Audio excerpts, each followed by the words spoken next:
সূর্য দীপাকে বলে, আমি একজনের সাথে তোমাকে দেখা করাবো, তোমার জীবনটা পাল্টিয়ে দিবে। দীপা বলে, আমার জীবন পাল্টাতে হবে না, আমরা আমাদের মেয়েদের কথা ভাবা উচিত। এরপর সূর্য দীপাকে মিস্টার মেথির সাথে পরিচয় করিয়ে দেয়। এরপর মিস্টার মেথি দীপাকে একটি হেডশেপ এর অফার করে।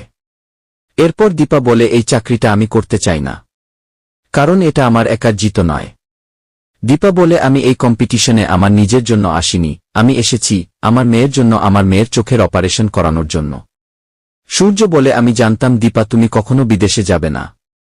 এদিকে উর্মি যখন জয়কে তার সাথে যেতে বলে, জয় তখন মুর্মিকে বলে, আমি যাব না, আমি বৌদিদির সাথে থাকব। এরপর জয় দীপার কাছে একটা চাকরি চাইলে, আর দীপা বলে, আমি জানি তুমি কোনো মতলব ছাড়া আমার কাছে আসনি।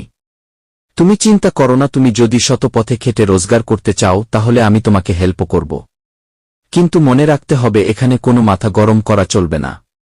তো বন্ধুরা, এই ছিল অনুরোধের ছোঁয়ার আজকের পর্ব। পরবর্তী আপডেট পেতে চ্যানেলটি সাবস্ক্রাইব করে পাশে থাকো।